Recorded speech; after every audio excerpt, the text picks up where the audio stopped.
Nice to see you all. Thank you all for joining us this evening. This is wonderful to have you here.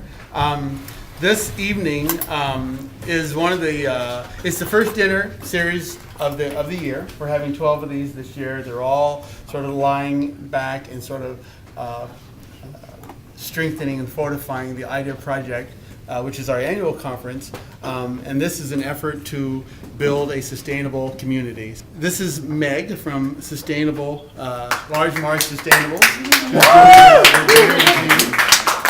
is this for IDEA Project? It's really all of you here, people who we find to be brilliant and passionate and excited about ideas, and as different as we all are, we believe, that coming together, there's true value in that, and there's a lot of fun we can have too. So you being here means a lot to us, and we do these dinners. And this is the first dinner for us for this year as a fundraiser as well. The talk that I gave at IDEA Project, which was on the epistemology of thinking, which is epistemology is sort of the thinking of thinking, the thinking of knowledge, the thinking of information, but it is very self-referencing. Every single topic we get into runs into this problem, which is where are we going with knowledge? Where are we going with information? What are we valuing out there? Which is, I'm going to go break down 2 words for us. There is a phrase, there's a type of person, we call them networkers. These are these people who just seem to know everybody. They bring people together, they cause things to happen. They're network, what do you actually do? You just know somebody's telephone number. You make money somehow just knowing you have a BlackBerry, there's your telephone, that's all you know. Cooper and myself are not networkers. Cooper and myself have both organized large groups of people. We throw parties, we bring events together, we find some ridiculous, like a piece of sand inside a pearl-making, muscle. I'm just a shill here. He's focusing on me, but really the goal is to get you guys all together, get people to meet each other. That's what's really happening. So you're all being conned, just giving away for everybody. And I do the same thing. I throw events and parties, and 30, 40 people come to my home, and really I don't like parties, and I don't even like people. But I know that if I can get the best people together, then I can, at least if I have to be around people, be the best people, and that's how we gain there. But there is something else, I'll say positive. There is something else, which is that we really want people to be better and healthier and happier. My favorite person from history is Thomas Jefferson, and my favorite thing he did, which seems to just skip over, everyone just skips over this one little subtle thing, they even argue it, is that he convinced a group of people to write a document that says, we will be better than we are right now. The Smart movie, to me, I think was 8.5.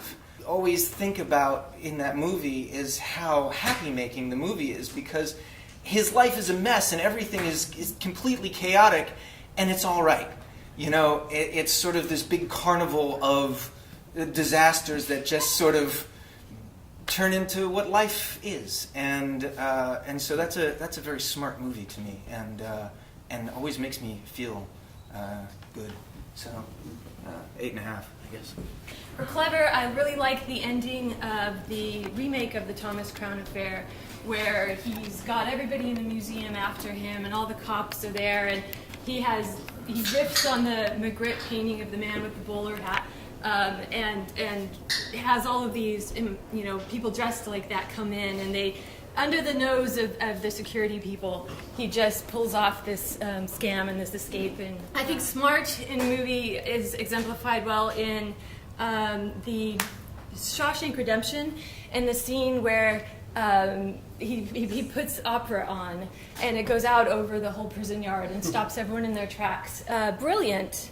I think I go with the scene in The Hurt Locker where the main character, whose name I can't remember, he comes back from the war, and he is sent to the grocery store to pick out some cereal. There's a shot of him staring down this cereal aisle, this endless aisle of all these choices of cereal, and it's the most profound filmic metaphor for me of the alienation of being in a war zone, where his job is to go out every day and find landmines and risk his life to neutralize these bombs. And then he comes home and he's in the quotidian tasks of shopping and trying to pick the choice that you have, the hardest choice you have is which cereal to buy. It just encapsulates that alienation so perfectly in film. I mean, I think that's a brilliant metaphor. And our pick for the Best Picture won the Best Picture award, which was The Social Network, which a really complex and very successful piece of filmmaking. I'm saying I need to do something substantial in order to get the attention of the clubs. Why? Because they're exclusive and fun, and they lead to a better life. Teddy Roosevelt didn't get elected president because he was a member of the Phoenix He was a Club. member of the Porcelain, and yes, he did. Well, why don't you just concentrate on being the best you can be? So Film Movement, if you guys really love like hardcore independent films, this is your company. Support them. Thank you.